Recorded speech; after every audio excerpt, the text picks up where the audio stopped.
Hello everyone and welcome to the Philippine First Day Cover channel. For the third episode, I will be talking in details about covers. First, I will be talking about event covers. This is also known as a commemorative cover. It is used to mark the issuance of a stamp coinciding with an event. In this case, the cover shows the Philippine coconut industry centennial. It was established in 1898 and it celebrated its 100th year in 1998.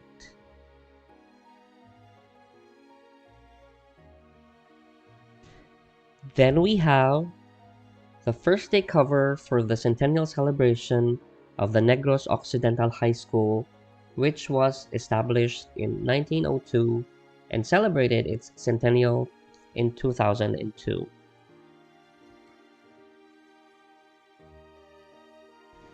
The next cover celebrates the 50th anniversary of the Rotary International, and this cover was issued in 1955.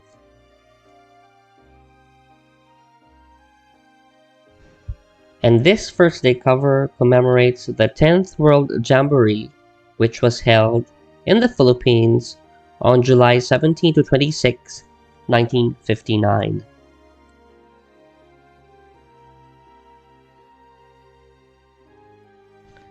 After seeing some examples of the event covers or the commemorative first day covers, we will go to the standard covers, or what we call the commercial covers. Commercial covers are produced primarily for general sale. Here is one example. It shows a regular postage, a series of 1962, and it features Dr. Jose Rizal.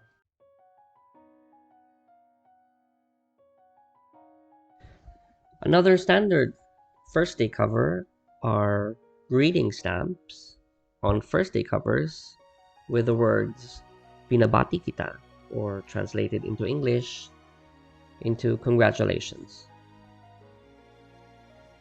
Here is another standard first day cover showing Apolinario Mabini.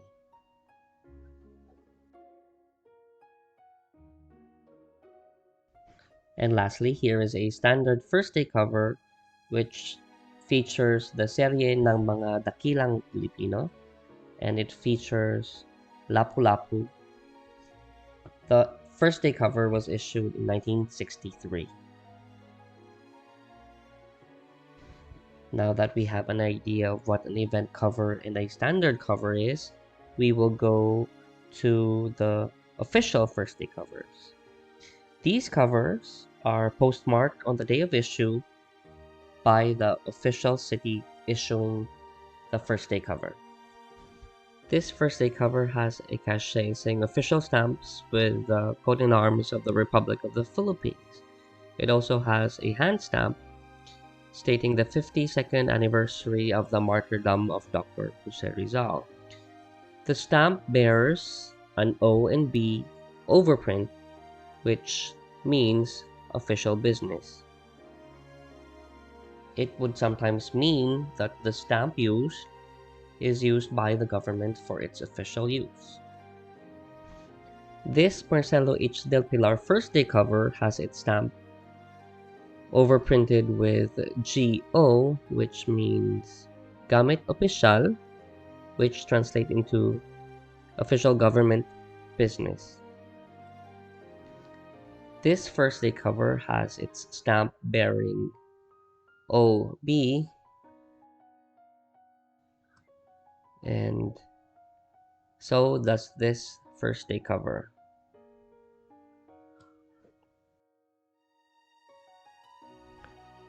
We have the same stamps on an uncashed envelope.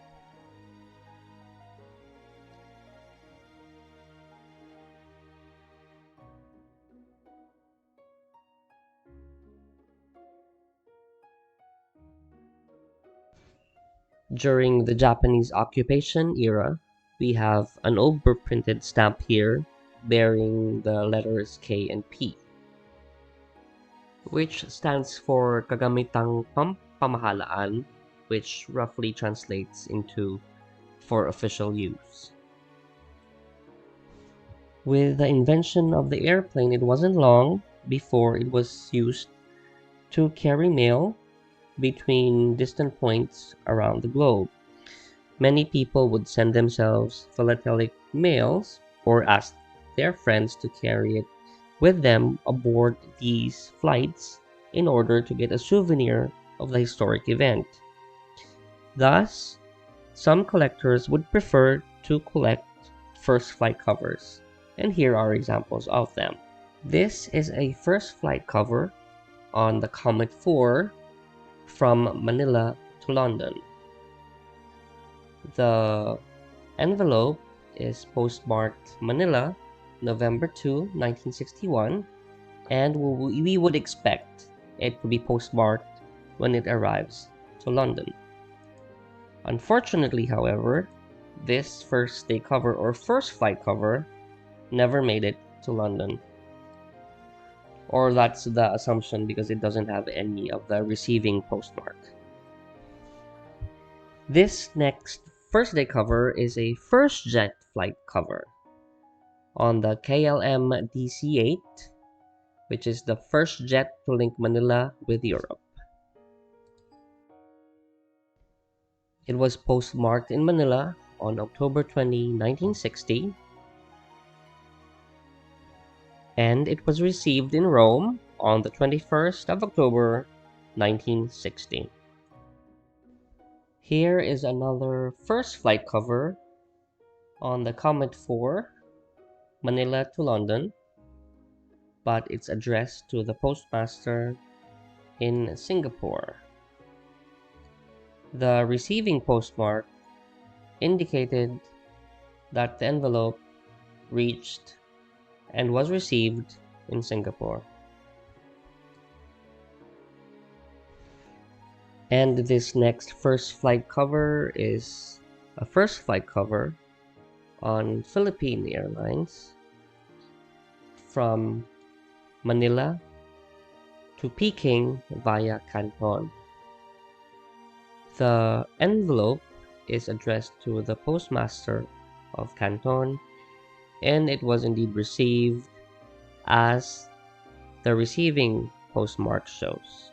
The last example of the first flight cover is a first flight cover from flight LN 747 Boeing, which leaves Manila to Hong Kong on March 29, 1988. The envelope is addressed to the postmaster of Hong Kong, and it was received on the 29th of March 1988.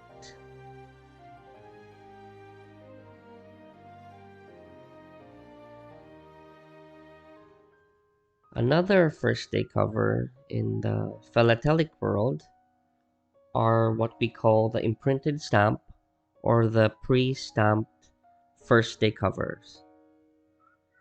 An example of which is the tarjeta postal or the postal card from the Spanish era bearing the stamp, the image of Alfonso the 13th.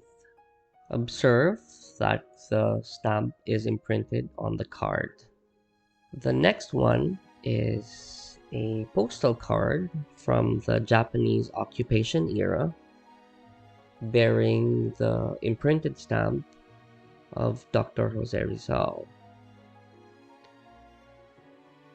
This is overprinted during the Japanese occupation era. The printing may be flat upon the surface of the paper or it is embossed with raised relief. It is sometimes called as unadhesive stamp or indicium.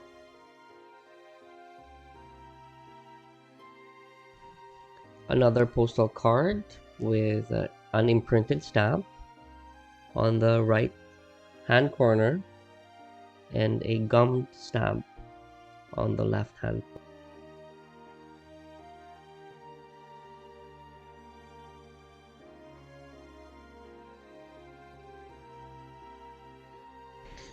Then we have an imprinted envelope with a stamp bearing a silhouette of a man wearing a salakot.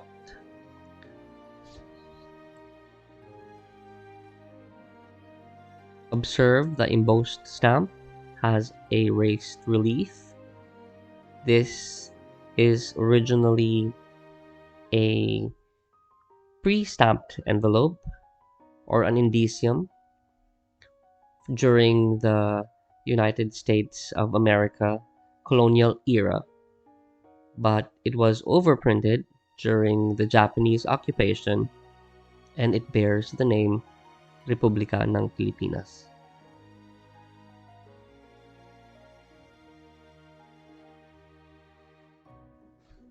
And lastly, an imprinted envelope with a postage stamp with the indicium of Dr. Jose Rizal.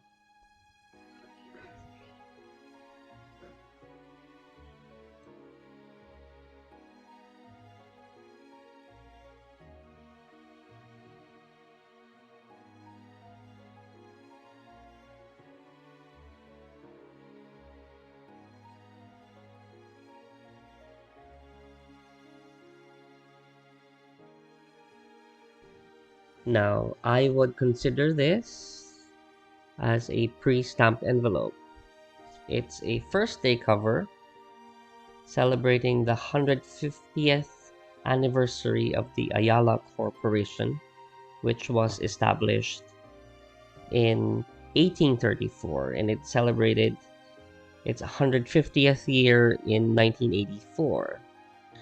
Now, the envelope has a stamp bearing the same theme on the stamp, but then the envelope is not postmarked. So technically, I would say this is a pre-stamped envelope and it still can be used. On my readings, I have encountered the term last day of service or last day cover. It is usually an envelope with a stamp that is issued on the last day that the post office is to be discontinued. Sometimes countries can be named into something else. That's why they have last days of issues too. But for the Philippines, I haven't had the opportunity of seeing a last day cover. So if there are stamp collectors out there or FDC collectors that has seen a last day cover for the Philippines, kindly comment, and because I would really like to see one. This ends our third episode. On the next episode, I will be talking about postmarks. So if you're still interested, I'll see you on the next episode.